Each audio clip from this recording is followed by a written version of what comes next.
ہم اس بات پر بہت خوش ہوتے ہیں کہ فلاں شخص نے متاثر ہو کے اسلام قبول کر لیا، یہ بڑی اچھی بات ہے، لیکن اس سے زیادہ اہم بات یہ ہے، مجھے ابھی ایک ٹی وی چینل نے کہا کہ جی فیفا ورلڈ کپ کے دوران بہت سارے لوگوں نے متاثر ہو کر اسلام قبول کر لیا،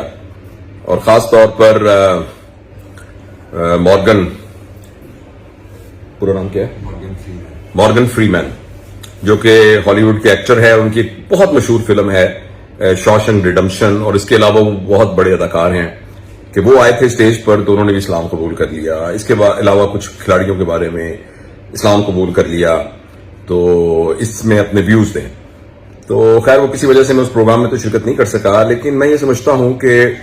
ہم اس بات پر بہت خوش ہوتے ہیں کہ فلاں شخص نے متاثر ہو کے اسلام قبول کر لیا، یہ بڑی اچھی بات ہے، لیکن اس سے زیادہ اہم بات یہ ہے کہ ہم جو مسلمان ہیں ہم نے اسلام کتنا قبول کیا ہوا ہے۔ ہم وہ لوگ جو پیدائشی طور پر مسلمان ہیں وہ بائی چوائس کتنے مسلمان ہیں؟ کیا صرف ہم بائی چانس ہی مسلمان ہیں یا بائی چوائس مسلمان ہیں؟ اگر ہماری چوائس اسلام ہے تو پھر ہمارا پورا کنڈکٹ اسلام کے مطابق ہونا بہت ضروری ہے، جس کا مطلب یہ ہے کہ جو ہمارے پیدا کرنے والے اللہ تعالیٰ کی ہم سے ڈیمانڈ ہے، اور اللہ تعالیٰ کی اس ڈیمانڈ کو سمجھنے کے لیے آپ دیکھیے قرآن میں 3 لفظ آتے ہیں مختلف جگہوں پر۔ ایک ہے لعلکم، تاکہ تم ہو جاؤ، اور اس کے آگے کچھ کوالٹیز لکھی ہوئی ہیں، لعلکم تتقون، لعلکم تتفکرون، لعلکم تشکرون، لعلکم تفلحون۔ اچھا، اور اسی طریقے سے ایک لفظ آتا ہے ما، ان اللہ مع الصابرین، یعنی اللہ اس کے ساتھ ہے، اور آگے کچھ کوالٹیز لکھی ہوئی ہیں۔ اور ایک جگہ پر لکھا ہوا ہے کہ اللہ یحب، اللہ پسند کرتا ہے، تو اس کے آگے کچھ کوالٹیز لکھی ہوئی ہیں۔ یہ بات میں نے میرے بہت ہی پیارے بھائی نعمان علی خان سے سیکھی ہے کہ یہ جو 3 لفظوں کے بعد جو لکھا ہوا ہے یہ اللہ تعالیٰ کا ہم سے مطالبہ ہے، اور یہ اللہ پاک چاہتے ہیں کہ ہم ہو جائیں، اور وہ باتیں یہ ہیں کہ ہم صاف اور پاک ہو جائیں، خود بھی نہیں، ارد گرد بھی گند مچانے والے نہ ہو جائیں، کوڑا جگہ جگہ پھینکنے والے نہ ہوں، جگہ جگہ تھوکنے والے نہ ہوں، صفائی رکھنے والے ہوں، پھر ہم شکر کرنے والے ہوں، پھر ہم امپیتھک ہوں، دوسروں کا خیال رکھنے والے ہوں،